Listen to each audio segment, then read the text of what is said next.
저는 평소에 말씀을 전하면서 이 신앙은 누리는 것이다. 신앙은 누리는 것이다 라는 말을 자주 하곤 합니다. 신앙이란 하나님을 위해서 뭔가 이 억지로 뭔가를 이 의무적으로 무언가 하나님을 위해서 해드리는 것이 아니라 정말 기쁨으로 삶 가운데 누리는 것이 바로 신앙이다. 이런 말씀을 제가 자주 드리는데 그러나 이 대부분의 사람들은 신앙을 누리지 못하죠. 누리기는커녕 이 새벽 기도에 나가보면은 대부분의 사람들은 이 삶의 고단함과 이 억울함, 이 울분을 쏟아내기 바쁘고 신세한탄하기 바쁘고 제가 상담할 때 듣는 이 대부분의 문제는 이 언제나 이 환난과 고난과 이 고통에 관한 문제입니다. 도대체 왜 하나님 도대체 왜 저한테 이런 환난을 주시는 것입니까? 라는 그러한 질문이 사실은 대부분이죠. 설령 이 문제를 해결을 했다고 한 신앙심이 깊은 사람이라고 해도 사실 마찬가지입니다. 별반 차이가 없습니다. 비록 자기의 문제는 해결을 했을지는 몰라도 그래도 여전히 왜 이 세상에 악이 존재하는지, 구원받지 못하고 지옥 가는 사람들은 왜 존재를 하는 것이며, 더 나아가서 자신의 구원에 대해서 여전히 궁금해하기는 마찬가지일 것입니다. 그래서 결국 이 신앙인이나 비신앙인을 통틀어서 인류 최대의 고민거리는 고난과 고통의 문제, 이 구원의 문제, 즉 이 삶의 의미에 관한 문제라는 것입니다. 이 삶의 의미에 관한 문제가 정말 인류 최대의 고민거리일 것입니다. 며칠 전 저에게 이 장문의 이메일을 보내주신 분이 있습니다.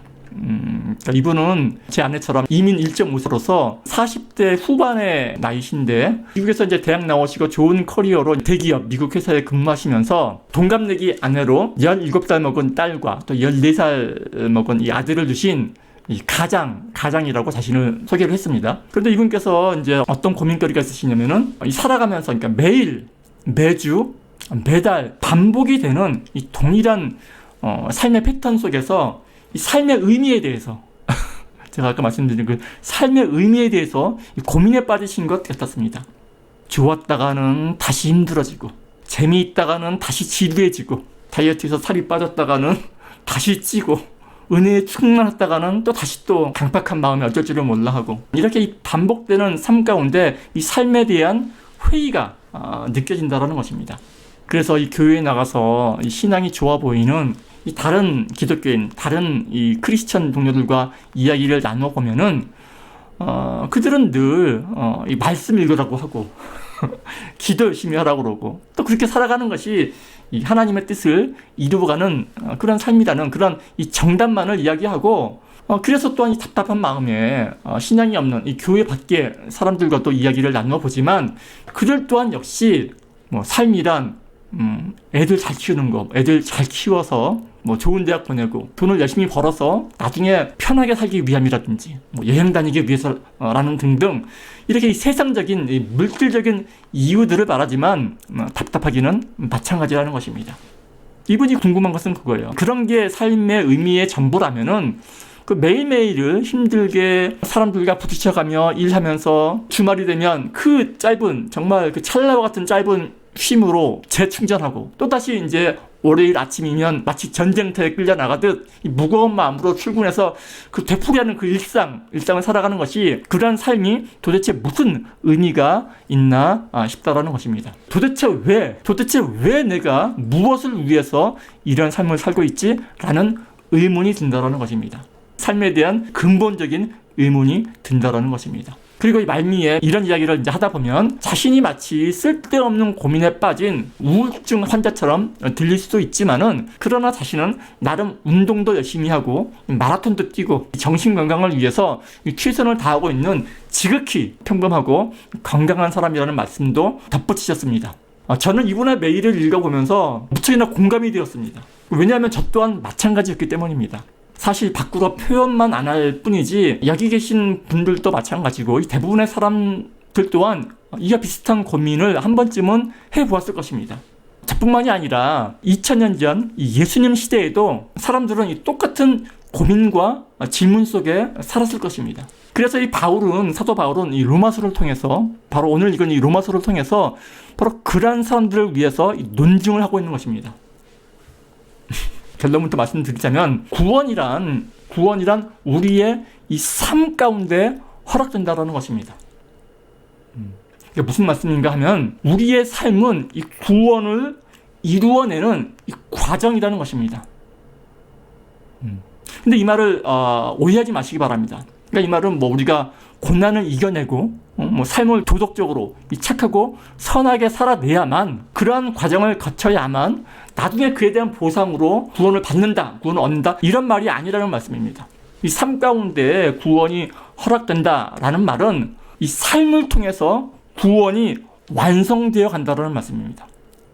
예, 다시 말씀드립니다. 삶 가운데 구원이 허락된다라는 말은 이 삶을 통해서 구원이 완성되어 간다라는 뜻입니다.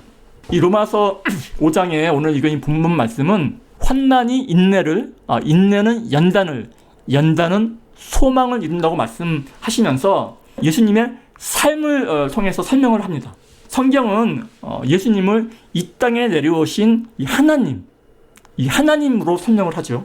예수님께서는 하나님으로서 우리의 구원을 완성하신 분입니다.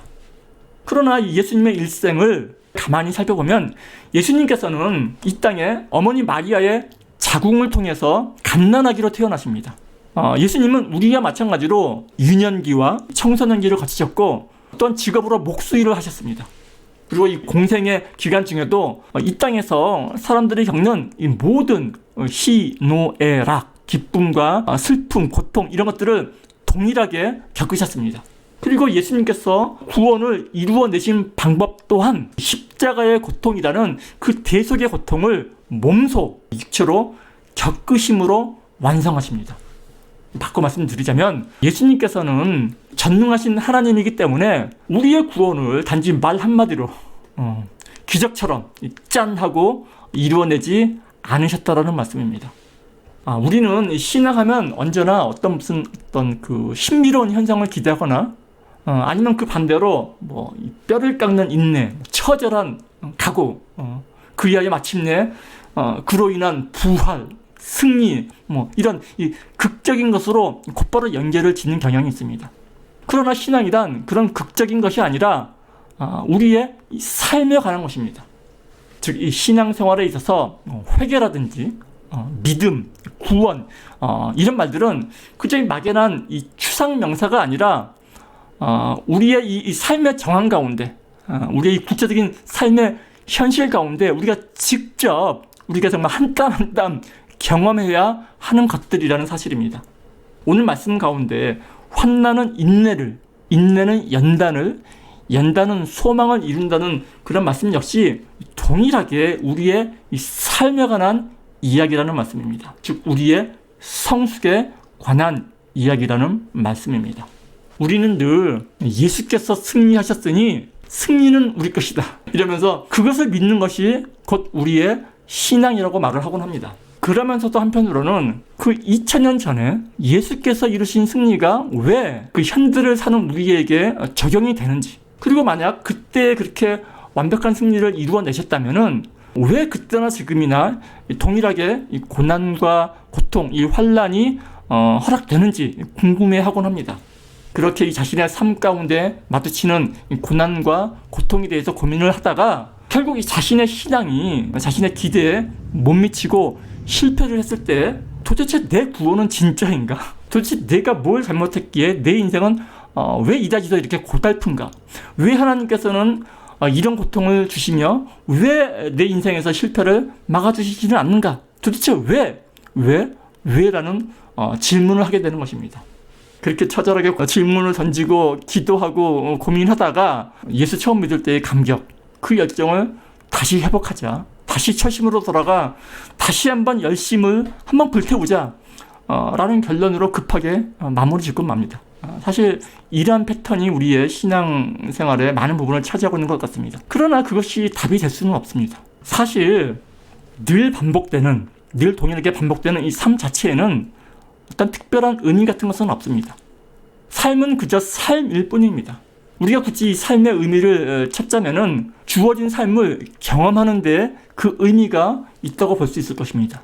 하나님께서는 우리에게 이 삶을 허락하시고 우리로 하여금 이 마음껏 이 삶을 경험하시기를 원하십니다. 생육하고 번성하도록 우리에게 삶을 허락하신 것입니다. 제가 신앙은 누리는 것이라고 말씀드렸을 때 이 누림이란 바로 이런 것을 말합니다. 그러니까 삶을 누려라 했을 때 이 말은 이 삶 가운데 어떤 쾌락이나 뭐 이런 것을 추구하라는 그런 말씀이 아닙니다.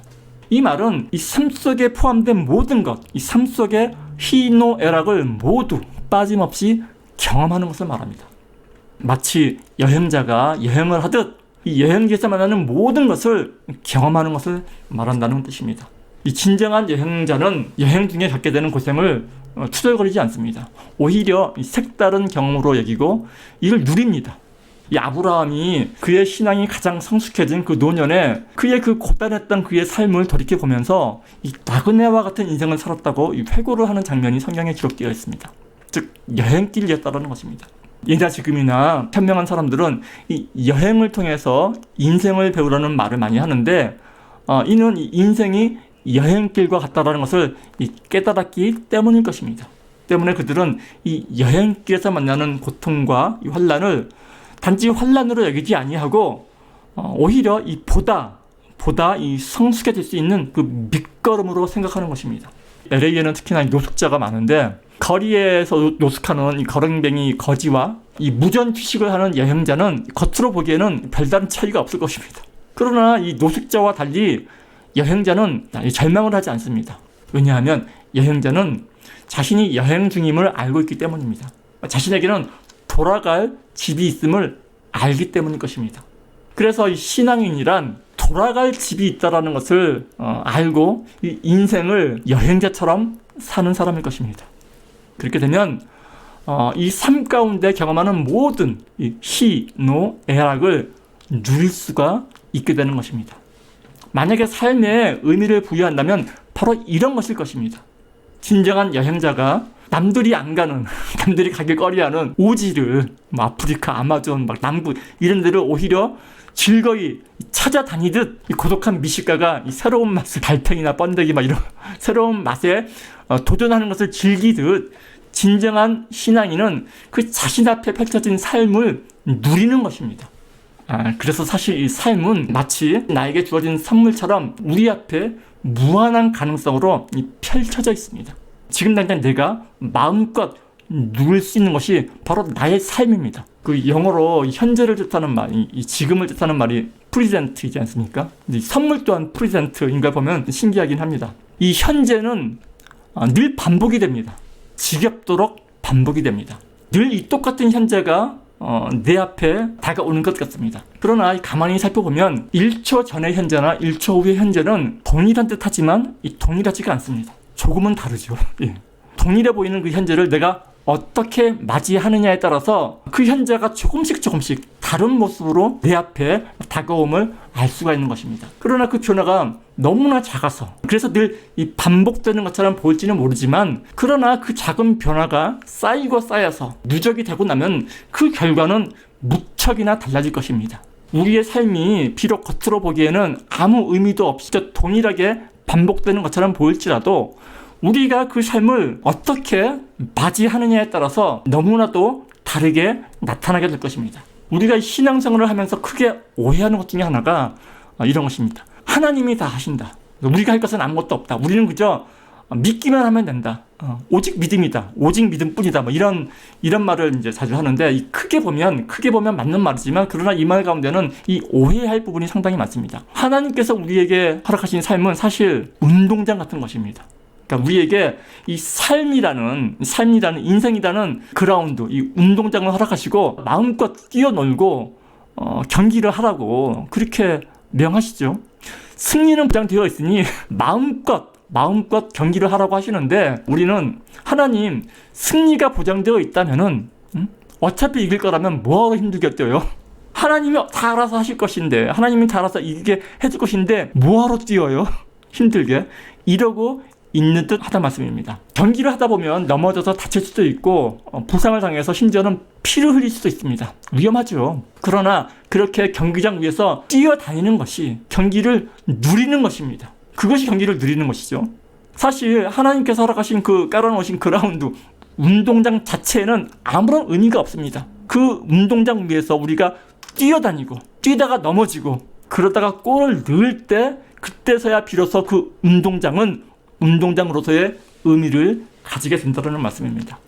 그런데 또 한 가지 우리가 생각해 보아야 될 점은 사실 이 축구 경기는 너무나 지루합니다. 축구란 단순히 발로 공을 건네는 단순한 동작의 반복이 바로 축구입니다. 그죠? 그러나 동시에 그러한 단순한 동작의 반복으로 이 전 세계인을 열광시키는 것이 바로 축구이기도 합니다. 따지고 보면 달리기도 그렇고 테니스도 그렇고 모든 흥미진진한 게임과 경기가 사실은 무척이나 단순한 동작의 반복들일 뿐입니다. 성경이 인생을 경기에 비유하는 이유도 바로 여기에 있을 것입니다. 우리는 인생이 단순한 반복같이 여겨지고 의미 없이 여겨질 수 있습니다. 마치 축구 선수가 하루 종일 패스 연습을 하고 손흥민 선수는 하루에 1000번을 슈팅 연습을 했다고 하죠. 골프 선수가 하루 종일 스윙 연습을 하면서 그러다가 슬럼프에 빠지지 않습니까? 그렇게 슬럼프에 빠지듯 우리도 그 인생의 단조로움과 이 단순한 반복에 슬럼프에 빠지게 됩니다. 이 슬럼프에 빠져서 삶의 의미를 이제 찾게 되죠.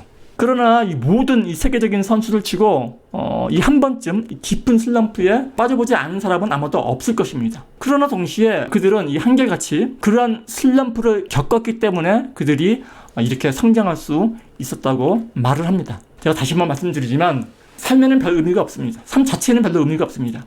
이 삶을 누리시기 바랍니다. 이 매일매일 그저 의미 없이 반복되는 것처럼 보이는 그러한 삶을 누리시기 바랍니다.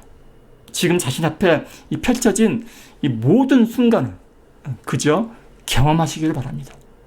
그리고 이 삶이란 그러라고 하나님께서 우리 앞에 펼쳐주신 프레젠트, 선물임을 깨달으시기를 바랍니다. 마지막으로 제가 삶의 의미에 대해서 고민하시는 모든 분들께 자신 있게 한 말씀 드리겠습니다. 우리가 환난 중에도 즐거워하나니 이는 환난은 인내를, 인내는 연단을, 연단은 소망을 이루는 줄을 알미로다.